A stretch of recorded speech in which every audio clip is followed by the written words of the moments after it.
her 50s. Now, my grandmother became one of my very first babysitters when we moved to Washington. Now, everything would go fine, and me and Mima would sit and drink RC Colas and watch TV.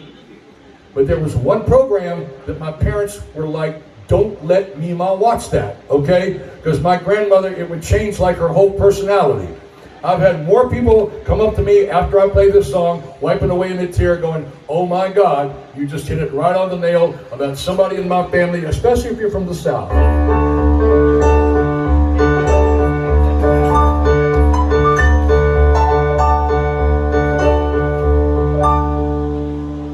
Because it seemed like just last month, but it's been years ago. Mima had gotten older. They told her, shh, take it slow. My folks would go out nights, she'd stay home with me. Little boy with Mima, back in '63.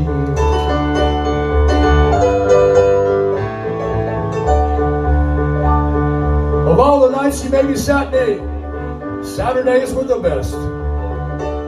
She'd tell the folks, don't worry, I'll see Billy gets his rest.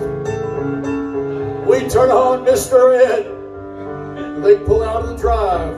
I'd say the coast is clear, Mima, and we'd turn it to Channel 5. Because it was time for Saturday Night TV Professional Wrestling. Mima's favorite show. She'd get about that close to the TV. I'd say, oh no, oh no. Because Mima would get all excited when everybody slam and fall. Out of all the old-time wrestlers, she hated the Crusher most of all. He'd shout, I'm the king, and she'd say, why don't you just go to hell? I'd heard Mima never use words like that. I promise I won't tell. She'd hold me in her arms. My world was safe as it could be, watching my Mima take on the Crusher. Back in '63.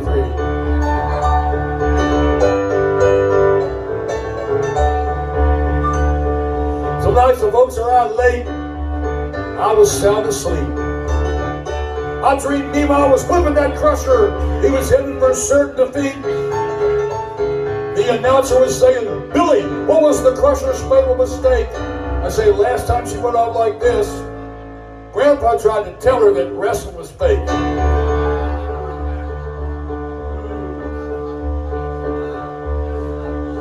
One night the Crusher was boasting. She yelled, you kiss my... Mima got a little too excited, and those words were my grandmother's last. It's okay. But when your Mima dies, not baking cookies or reading the Bible, but saying prayers, but cussing in a TV wrestler, that's a secret a little boy should keep. I told the folks we've been watching Beaver. I don't know how good that sounds actually, but she closed her eyes and went off to sleep.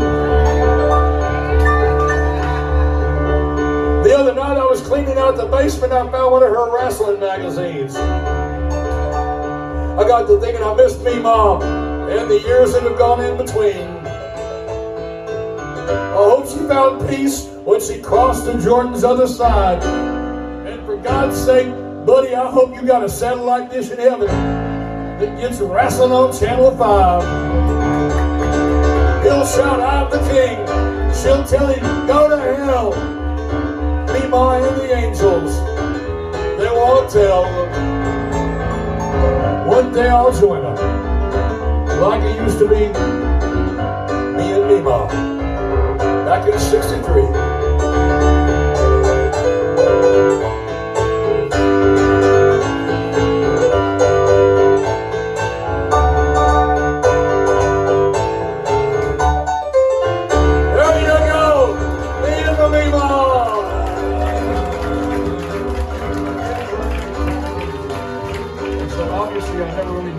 Daddy did at the office. They didn't really could tell me, but at any rate, they moved us much against our will, and my will at least, when I was about 8 years old. They moved us to the Washington, D.C. area. And it was a major adjustment for me. My dad and my mom tried to make things better. One of the first things my dad did, I was into Elvis at a very early age. And my dad took me to an Elvis movie when I was all of about 9 years old. This is one of the songs from that movie, one of the last good songs he did in the movies. This is from the movie Roustabout. This is called Some Kids Are Born as Rich as a King. I was born without a doggone thing but hard knocks. All I ever knew was hard knocks. I'm telling you, you better beware. I've had my share of hard knocks. Some kids are born fancy free. Nobody ever gave nothing to me but hard knocks. All I ever knew was hard knocks. Telling you, you better beware. Had my share of hard knocks. I walked a million miles, I bet. Tired and hungry and cold and wet. Heard that lonesome whistle blow. New York City down to Mexico. Some kids are born with a silver spoon. I was born just a little too soon. Hard knocks. All I ever knew was hard knocks. Telling you, better beware. Had my share of hard knocks.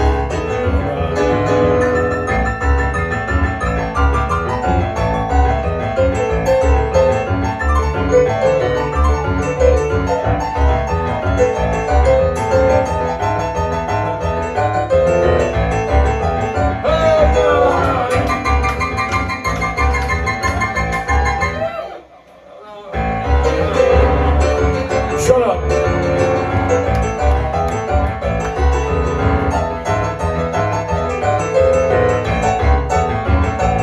Well, I walked a million miles, I bet. Tired and hungry and cold and wet. Heard that lonesome whistle blow. New York City down to Mexico. Some kids are born with a silver spoon. I was born just a little too soon. Hard knocks. All I ever know was hard knocks. Telling you, you better beware. Had my share of hard knocks. You better beware, cause I've had my share of hard knocks. You better beware, I've had my share of hard knocks. Hard knocks, hard knocks.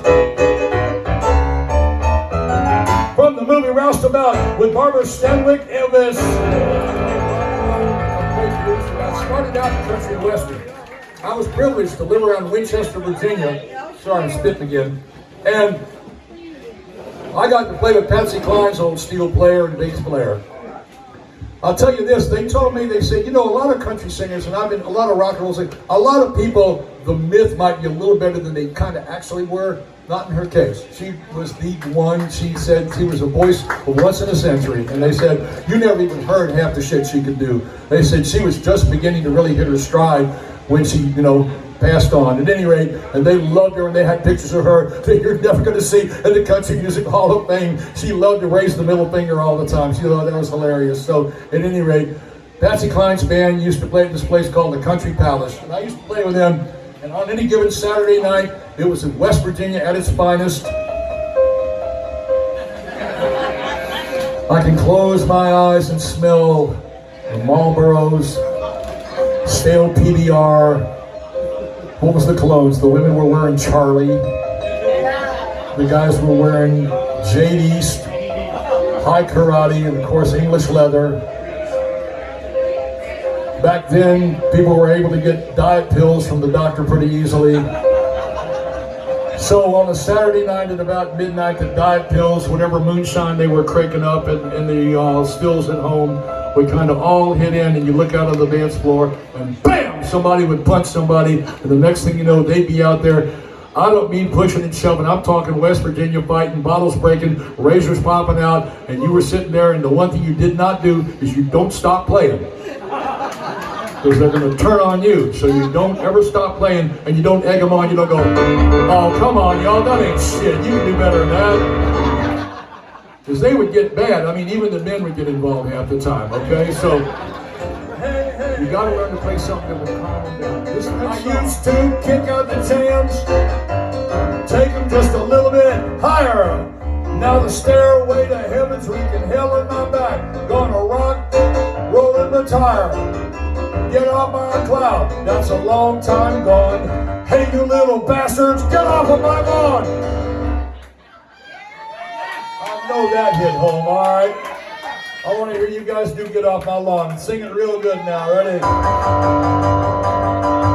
You guys back at the bar back here too, you better pick in now. I had my 19th nervous breakdown. Foxy lady spawned the voodoo child. Hey, Mr. Tambourine Man, jingle on that for a while. I got your dangling conversation with banging that gong. Here we go. Hey, you little bastard. Oh, that was downright spiritual. Do it again. One pill used to make me larger. Now it helps control my gout. Maalox helps when it's a gas. Green onions, twist and shout. I let the sunshine in and rub 30 Rock on. Do it again. Hey, you little bastard. All right, we're going to have a little sharing time right here. Sir, right here with the cool.